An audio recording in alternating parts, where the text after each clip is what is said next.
TD's Ghali silver endgame approacheth. Silver is surging, trading above $42 an ounce, its highest in 14 years, with analysts, specifically Daniel here, warning inventories could be exhausted within months. TD Securities strategist Daniel Ghali calls this the quote, endgame, end quote, noting deficits and shrinking stockpiles as investment demand accelerates. Welcome to this morning's Markets and Metals with Vince Lanci, where each morning he brings you the precious metals news to get you ready for your day. Now, here's Vince. Good morning, everyone. I'm Vince Lanci. This is a Goldfix market rundown. It's 7:31. Silver Bulls is the tentative title. Today we have three things to discuss. Two we'll discuss. TD's Daniel Ghali, recently in a note published, discussed silver's endgame is approaching. That's not hyperbole. And considering his call in January this year being proven true, it seems very relevant to what's going on today, right now. Barrick pulls a Newmont. They pulled out of Canadian mining. Really, Newmont probably pulled a Barrick, but we'll talk about that a little bit. And then we're going to update the chat for traders. We sent them a special preview of something we're working on. All right. There's the home page. The markets. 10-year yields are up 1. The dollar is up 15, 97.65 and change. The S&P 500 is down 2. The VIX is 14.66, down 4. Gold is 36.49, up 15 near the highs. Silver is 42.20, hovering at the high end of the range, up 70. Copper is 460, up a little over a penny. WTI 63.42, up 92. Watch oil, man. It's getting bouncy. Natural gas 287 unchanged. Bitcoin 115, moving yesterday, down 400 today. Ethereum 445.33, up 73. Palladium 1207. Platinum 1398, up 19, up 7 respectively. Gold, silver solidly under 89, 86 and change. Soybeans up a penny. Coin, listen to me. Corn up 2 cents. Wheat up a penny. So you can see those there. All right, so the home page. We'll talk about the front and center picture, front and center story, and we also want to talk about, and we're going to touch on, I think I moved it off the page by accident. We're going to talk about the Barrick thing. But I do want to draw your attention to a couple other posts here in a self-promotional way. Top left-hand side, Founders. We now expect a 50 basis point cut in September. That's not our call. That's Standard Charter's call. And they laid out why they thought payrolls would miss and why the revisions would be grossly lower. They were right. And so based on their math, we believe they are properly handicapping how the Fed is now looking at jobs data. So for example, payrolls aren't done being too high. They were too high in January, February, and March of this year. So that means the job situation is much, much worse than people would have you believe. So that's a must read for Founders. Top right-hand side special, the real money is buying. That's something we alluded to, something we picked up on an institutional report. Whoever the real money is, they're buying. Bank, that bank there, that's ANZ Bank, gold to 4,000, silver to 44.70. A lot of pushback on, oh, big deal, gold to 4,000 after 3,600, it's only 10%. Come on, guys. Stop being spoiled. Lower right-hand side, Hartnett 1970s are very definitely back. We keep leaving that up there because it is the blueprint for the future. Hartnett does that very well, we think. All right, first story. TD's Ghali silver endgame approacheth. Silver is surging, trading above $42 an ounce, its highest in 14 years, with analysts, specifically Daniel here, warning inventories could be exhausted within months. TD Securities strategist Daniel Ghali calls this the quote, endgame, end quote, noting deficits and shrinking stockpiles as investment demand accelerates. Gold has already hit records above 3,600, but silver may soon follow towards $50. That's his opinion. We will join that, of course, if trends persist. In addition to the U.S. critical minerals list, it adds further fuel as government hoarding and industrial use will tighten supply. That's our 2 cents. Ghali warns the market may overshoot before rebalancing, highlighting silver's increasingly strategic role. So it may balance at $47, but it will likely overshoot first because that's how you get the supply to come on, because price is the last mechanism. And silver price sends a very loud signal when it finally goes. That full analysis is in the premium post. TD's Ghali silver endgame approaches. Next, Barrick. Barrick exits Canadian gold mining with a 1.09 billion Hemlo sale. Barrick is exiting Canada after agreeing to sell its last remaining mine, the Hemlo operation in Ontario, for up to 1.1 billion. The deal, announced September 11th, includes 875 million in cash, 50 million in shares, and up to 165 million in contingent payments starting in 2027. The sale marks the end of Barrick's Canadian footprint as the company shifts to higher margin gold and copper projects abroad. Closing is projected later this year.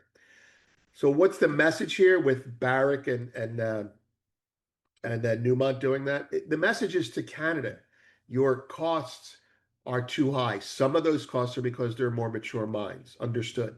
But some of those costs are related to onerous bureaucratic expenses that make drilling more expensive than they need to be, that drive all-in sustaining costs up unnecessarily high. Doesn't it say something if Barrick, who's getting their gold stolen, over in the Far East, is closing in Canada? I mean, they're willing to take geopolitical risk over domestic bureaucracy risk. Anyway, just a concept. One other thing I wanted to mention, before I forget, why would Newmont delist in Canada is still bothering me, and it doesn't make sense to me. And here's what I mean. It's not easier to short in Canada. They have a very small float in Canada. It doesn't really cost them anything to list. Why would you not want your footprint there? I mean, it's not like it's a big expense. It's a marketing tool when your price is on the screen. Anyway, who knows? Maybe they're just really trying to make a point. Related posts, Newmont delist. We just mentioned that. Goldfix PM, triple tops exist. Another thing, we had some questions in the chat that we answered. Triple tops.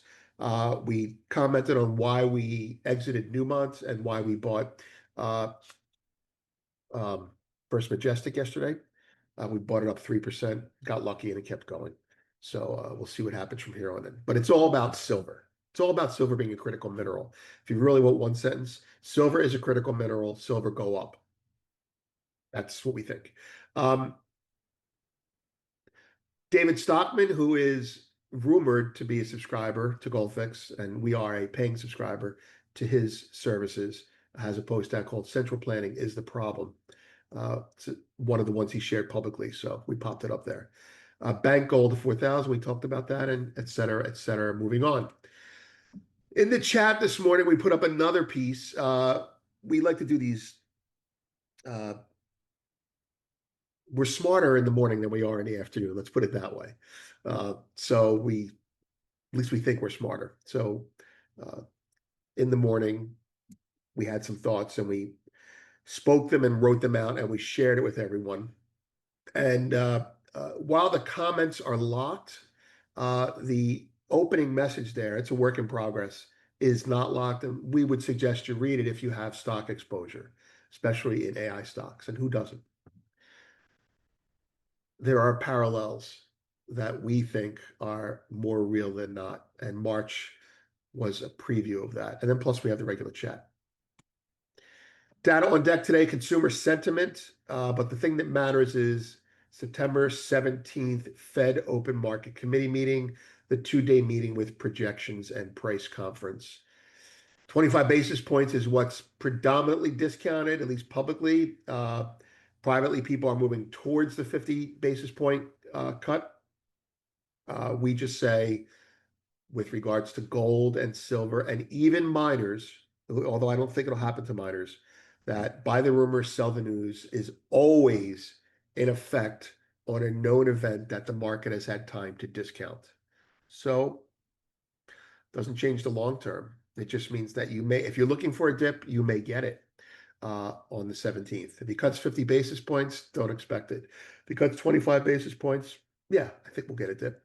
Anyway, let's go to the charts. I'm not going to add much today. There's silver. I will say this. Look at that silver chart, the 1 hour chart. Going back, it's actually very orderly. It's not your typical silver. Like this is your typical silver when it gets going. Well, actually, no, it's like 4%. That's the big silver moves, right? Sorry about the noise. But look, we're in play. I mean, we've said it so many ways, and so we'll just go through a couple of them. Technically speaking, right? Conversations I've had with Jordan and other people, second highest. July's close was the first high. I forget now. The highest mid-year close of silver forever. Not many people talked about that. Everyone focuses on the quarterly, and that's certainly more important because it's more frequent. But the highest mid-year close is like the highest end-of-year close at mid-year. And we've had highest of this, highest of that.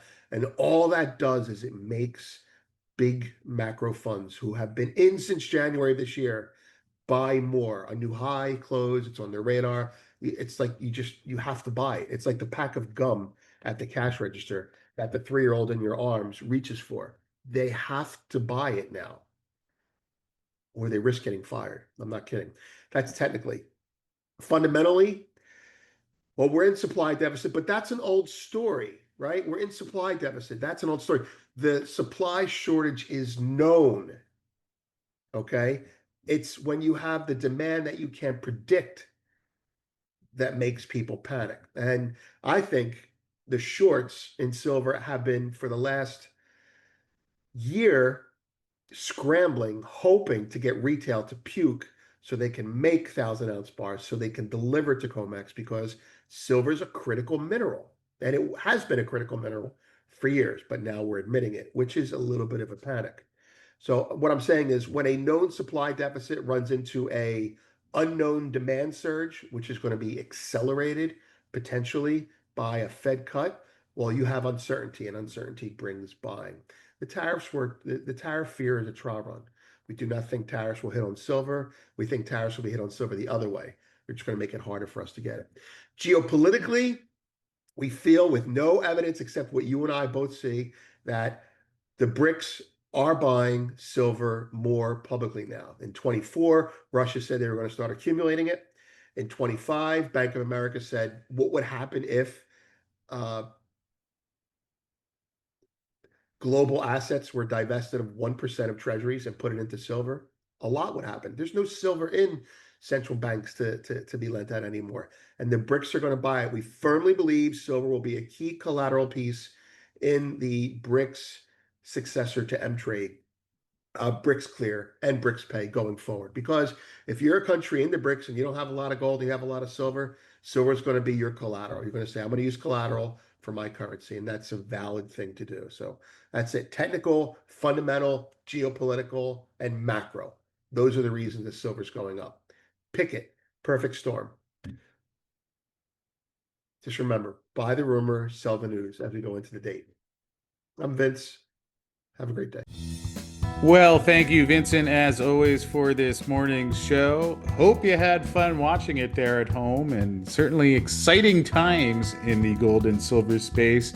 There haven't been too many dull days in the past year and a half as we've watched this rally take silver back above 40 and gold to new record highs. So hope you're having fun out there. And before we wrap up, did want to pass a note along on behalf of Fortuna Mining that is obviously benefiting from the elevated gold price in particular, and especially as they've divested 2 of their mines this year and have really been focusing on being selective about targeting lower cost ounces to increase their margin even further. We did have the CEO of Fortuna, Jorge Ganoz, on the show a couple of weeks ago following their earnings, and he actually had some comments on what they're going to be doing now that they have a liquidity position of over $500 million, because one of the questions that many investors have had is what are they going to do with that? And here's what Jorge had to say. We have $500 million worth of liquidity available to us.